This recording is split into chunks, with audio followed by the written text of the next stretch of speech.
Bismillahirrahmanirrahim. Alhamdulillahi rabbil alamin.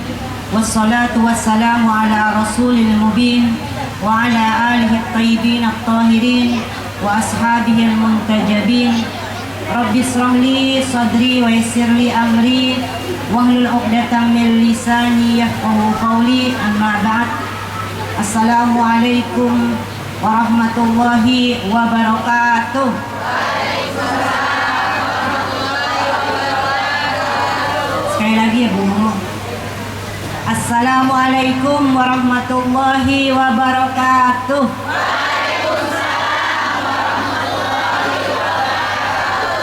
Ini baru terasa kalau 100 orang yang hadir.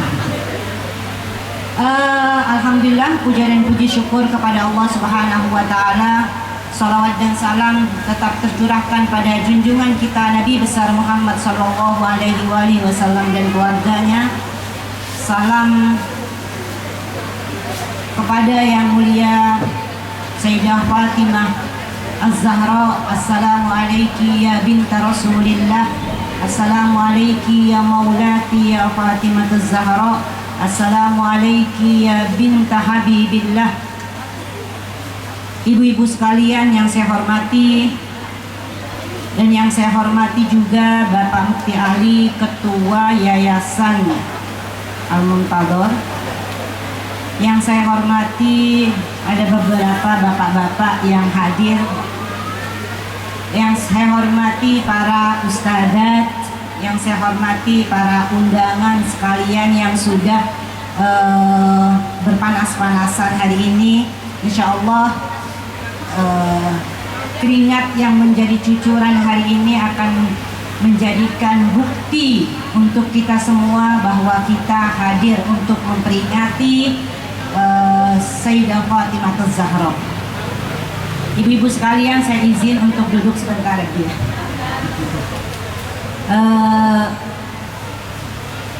Ibu-ibu sekalian yang saya hormati, pada hari ini adalah sebuah kesempatan bagi kita semua untuk kita mengingat kembali, untuk kita mengkaji kembali sosok wanita maksum yang suci dari dosa, yaitu Fatimah Az-Zahra.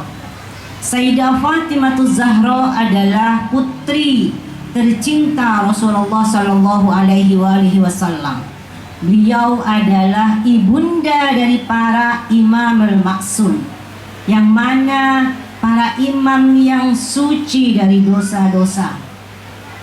Sayyidah Fatimah Az-Zahra sebagai bukti bagaimana Islam memperkenalkan dan mengangkat tinggi derajat daripada seorang wanita. Sebenarnya Islam sudah jauh-jauh hari di dalam Al-Quran menyebutkan bahwa contoh teladan yang diberikan oleh Allah Subhanahu wa Ta'ala di dalam Al-Quran disebutkan di dalam surat At-Tahrim, yang mana menyebutkan a'udzu billahi minasyaitonir rajim. Bismillahirrahmanirrahim.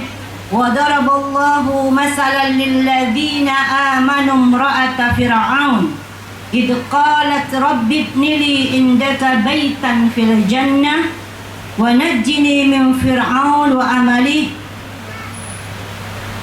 wa najjini minal qaumidz zalimin.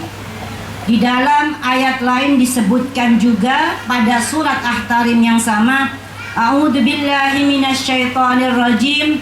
Daraballahu masalan lil ladzina kafaru imra'ati nuh wa imra'ata lut kanata tahta 'abdaini min ibadina shalihaini fakhanatahuma falam yaghniya anhuma anillahi syai'an wa qila dkhulan nar ma'ad dakhilin. Ibu-ibu sekalian, dari dua ayat ini kita bisa mengambil pelajaran bagaimana pada ayat pertama Allah Subhanahu wa Ta'ala memberi contoh kepada mereka yang beriman. Kata-kata beriman adalah sebuah sanjungan baik bagi laki-laki ataupun perempuan, sehingga tidak mudah kita mendapatkan predikat beriman Apalagi Allah Subhanahu wa Ta'ala yang memberikan predikat itu kepada kita semua. Nah, pada contoh tersebut Allah Subhanahu wa Ta'ala memberikan contoh kepada kita semua, baik bagi laki-laki dan perempuan, adalah dengan contoh perempuan. Itu menunjukkan bagaimana Islam mengangkat tinggi derajat kaum perempuan, di mana pada dua ayat tadi menjelaskan contoh perempuan yang baik dan contoh perempuan yang tidak baik.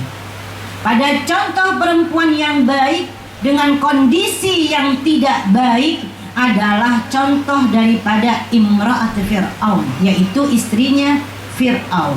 Di mana istrinya Fir'aun dalam kondisi yang sangat sulit harus berhadapan dengan suami yang mengaku Tuhan. Jadi nggak ada suami yang segalak Fir'aun, ibu-ibu. Di mana pada saat itu Fir'aun mengatakan bahwa hanya aku yang ada Tuhan.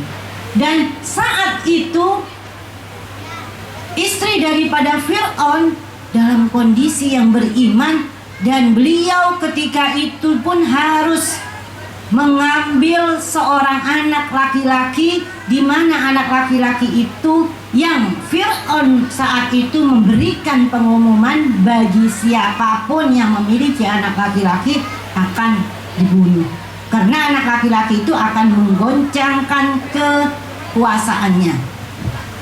Nah, di saat itu yang punya peran juga perempuan menyelamatkan Nabi Musa. Kita bisa bayangkan saat itu ada beberapa perempuan yang punya andil besar dalam membesarkan Nabi Musa. Yang pertama adalah ibunya Nabi Musa sendiri. Di saat ibunya mendapatkan perintah dari Allah untuk melempar putranya ke sungai, kemudian diikuti oleh siapa? Saudara Nabi Musa juga perempuan, mengikuti jalannya air. Untuk apa? Menyelamatkan saudaranya Musa. Yang kemudian di tengah perjalanan bahwa Nabi Musa pun diambil oleh istri Fir'aun dan dibesarkan di dalam kerajaan dan di bawah asuhan orang yang akan membunuh Nabi Musa. Kita bisa bayangkan Nabi Musa bisa tumbuh besar dan akhirnya menyusui adalah ibunya sendiri, itu di bawah asuhan seorang perempuan.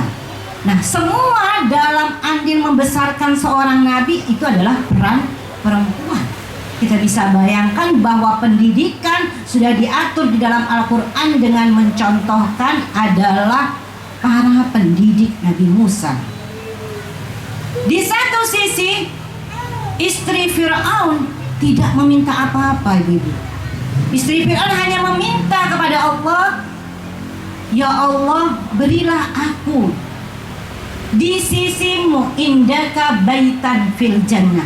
Jadi yang diharapkan oleh istri Fir'aun adalah pertemuan dengan Allah, liqa Allah terlebih dahulu, baru rumah baitan fil jannah, rumah di dalam surga. Jadi bukan rumah dulu ibu-ibu yang diminta, adalah apa?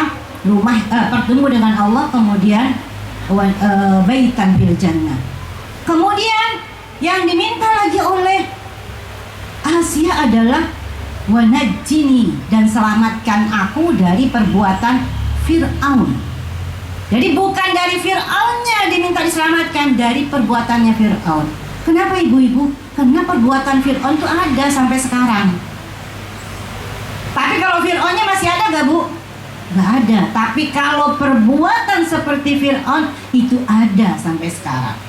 Oleh karena itu istrinya minta diselamatkan dari Fir'aun wa amalihi, dan dari perbuatannya. Nah, kita juga bisa minta itu kepada Allah Subhanahu wa Ta'ala dari para suami yang seperti Fir'aun. Nah, kemudian itu adalah contoh bagaimana Islam mengajarkan kita sebagai seorang perempuan hidup dalam kondisi bagaimanapun tetap harus mempertahankan keimanan kita.